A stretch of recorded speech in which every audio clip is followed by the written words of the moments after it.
प्रिय विद्यार्थियों, ऑनलाइन कक्षा शिक्षण में आप सभी का स्वागत है।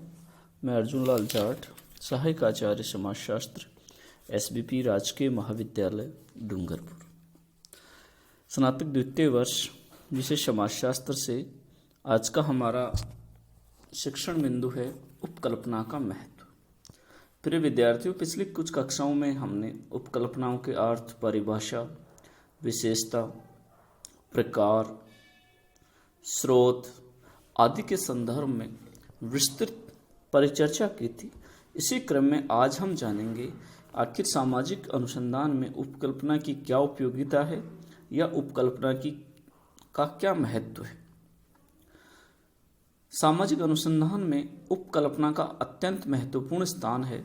सामाजिक प्रघटनाओं के अध्ययन में विषय क्षेत्र चूंकि अधिक व्यापक होते हैं, अतः उपकल्पना का निर्माण अनुसंधान क्षेत्र को सीमित करने और नियंत्रण करने के योग्य बनाता है।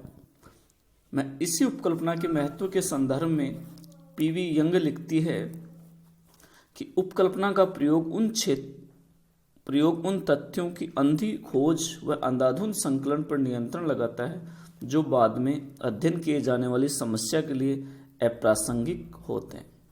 अर्थात PV यंग कहती है कि उपकल्पना तथ्य संकलन और अनुसंधान परिणाम दोनों को नियंत्रित करती है और अनुसंधान के लिए आवश्यक जो तथ्य हैं उन्हीं को प्रासंगिक बनाने का कार्य करती है। इसी संदर्भ में कार्ल पॉपर लिखते हैं, वैज्ञानिक उपकल्पनाओं के लिए आवश्यक है कि उनका परीक्षण हो सके और यदि वे असत्य हों तो उन्हें सिद्ध किया जा सके। यदि किसी उपकल्पना को अनुभव के आधार पर असत्य सिद्ध करना असंभव हो तो उससे वैज्ञानिक और उपकल्पना नहीं कहा जा सकता। जो उपकल्पनाएं परीक्षण की कसौटी पर खरी उतरती हैं उन्हें ही विज्ञान का क्लेवर बनता है। उनके परीक्षण से पहले आधार सामग्री का संग्रह और फिर उनके आधार पर अनुमान लगाते हैं उपकल्पना स्वीकार्य है या अस्वीकार्य। इस प्रकार उपकल्पना को परीक्षणीय योग्य माना है। जोहादा और कुक ने उपकल्पना को वैज्ञानिक अनुसंधान का आधार मानते हुए कहा है कि उपकल्पनाओं का निर्माण तथा सत्यापन करना ही वैज्ञानिक अध्ययन के प्रमुख उद्देश्य होते हैं। इस प्रकार से विभिन्न समाज वैज्ञानिकों ने, अनुसंधानकर्ताओं ने उपकल्पनाओं के महत्व के बारे में चर्चा की। हम इसके बिंदुवार यदि हम चर्चा करें तो पहला इसका महत्व है या उपयोगिता है, अध्ययन में निश्चितता स्थापित करती है। प्रिय विद्यार्थियों, उपकल्पना की सबसे बड़ी विशेषता यह है कि यह स्वयं में निश्चितता का तत्व या गुण पाया जाता है इसमें, जिसके परिणाम स्वरूप अध्ययन को स्पष्टता प्राप्त होती है। अर्थात अनुसंधान उपकल्पना में स्वयं में ही निश्चितता गुण होता है जो अध्ययन के परिणामों को स्पष्ट करते हैं। फलस्वरूप अनुसंधानकर्ता को स्पष्ट ज्ञात हो जाता है, अर्थात अनुसंधानकर्ता स्वयं ये जान जाता है कि उसे क्या क्या करना है, किन किन तथ्यों को एकत्रित करना है, किन किन तथ्यों को छोड़ना है। और गुड्डे और हार्ट इसी संदर्भ में लिखते हैं, उपकल्पना ये बताती है कि हम किसकी खोज कर रहे हैं। इस प्रकार उपकल्पना के अध्ययन कार्य को निश्चितता प्रदान करने के परिणाम स्वरूप कार्य में यथार्थता बढ़ जाने की संभावना होती है। अर्थात हमारा जो अनुसंधान है वो उपकल्पना के द्वारा और अधिक यथार्थ होने की संभावना होती है। उपकल्पना का दूसरा महत्व है अध्ययन क्षेत्र को सीमित करने में सहायक, क्योंकि सामाजिक विज्ञान जो हैं उनमें अध्ययन क्षेत्र बड़े व्यापक होते हैं, तो अनुसंधानकर्ता के लिए ये आवश्यक हो जाता है कि वो अध्ययन क्षेत्र को सीमित करे और विशेष तथ्यों पर ही अपने अध्ययन को केंद्रित करे। इसलिए उपकल्पना होना आवश्यक है।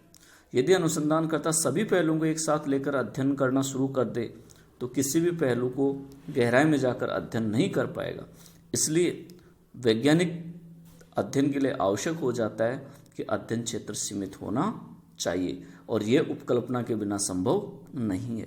इसी संदर्भ में लुंडबर्ग ने कहा है कि उपकल्पना के प्रयोग से अनुसंधान क्षेत्र सीमित हो जाता है और अनुसंधानकर्ता गहराई में जाकर विषय का अध्ययन करने में सफल हो जाता है। अर्थात उपकल्पना की सहायता से अनुसंधानकर्ता एक विषय को गहराई से समझने और अध्ययन करने में सफल होता है। तीसरा महत्व है उपकल्पना अनुसंधान की दिशा निर्धारित करती है।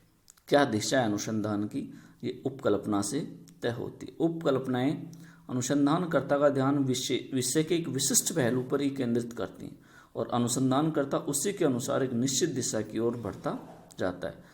अतः इस अर्थ में उपकल्पना अनुसंधान के लिए एक ध्रुव तारे की तरह काम करती है और उपकल्पना के आधार पर अनुसंधानकर्ता ये जानता है कि उसे क्या करना है, क्या नहीं करना है, क्या चीज़ उसके काम की है और क्या उसके लिए निरर्थक है, किस दिशा में उसे आगे बढ़ना है।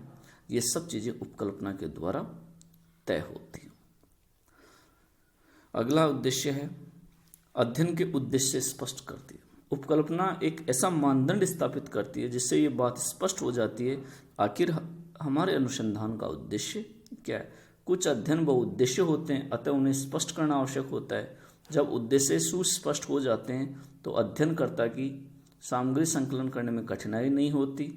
वह कई स्रोतों से आवश्यक और अभिसूचनाएं प्राप्त कर सकता है। कई बार अनुसंधानकर्ता उद्देश्य की स्पष्टता के अभाव में इतना भटक जाता है कि उसे भ्रम का कोई लाभ नहीं होता, अतः उपकल्पना इन दोषों से बचाती है। अर्थात उपकल्पना हमारे अध्ययन को सुस्पष्ट दिशा प्रदान करती है। आखिर हमें क्या करना है, क्या नहीं करना है, कौन से तथ्य एकत्रित करने हैं, कौन से हमारे लिए निरर्थक। अगला महत्व है उपकल्पना उपयोगी तथ्यों के संकलन में सहायक। अध्ययन में या जिस समस्या का हम अध्ययन कर रहे हैं उस समस्या से जुड़े हुए कौन कौन से तथ्य हैं और उन तथ्यों की क्या उपयोगिता है, इसको समझाने के लिए उपकल्पना बहुत महत्वपूर्ण है। इसलिए अध्ययन से जुड़े हुए सार्थक तथ्यों और वैज्ञानिक संकलन के लिए उपकल्पना मार्गदर्शन का कार्य करती है। अगला महत्व है उपकल्पना तर्कसंगत निष्कर्षों में सहायक। उपकल्पना के द्वारा अनुसंधानकर्ता कार्य प्रारंभ करने से पहले ही कुछ काम चलाऊ निष्कर्ष प्रस्तुत कर दिया जाता है। ये निष्कर्ष सत्य है अथवा असत्य, इसका परीक्षण हम अनुसंधान के दौरान प्राप्त एकत्रित तथ्यों के परीक्षण के आधार पर करते हैं। तथ्यों के आधार पर यदि उपकल्पना से संबंधित निष्कर्ष सही प्रमाणित होते हैं तो उसे एक सामान्य नियम के रूप में स्वीकार कर लिया जाता है। अर्थात जो काम चलाऊ निष्कर्ष हमने पहले प्राप्त किया, यदि तथ्यों के परीक्षण के दौरान वो सत्य साबित हो जाता है तो एक सामान्य सिद्धांत मान लिया जाता है।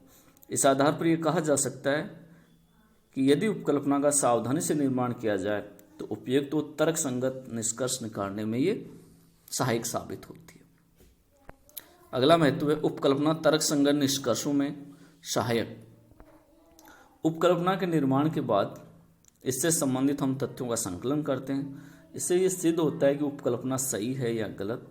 यदि सही है तो हम सिद्धांत निर्माण की दिशा में आगे बढ़ रहे हैं और अन्य अनुसंधानकर्ताओं के लिए ये सिद्धांत आधार बनता है।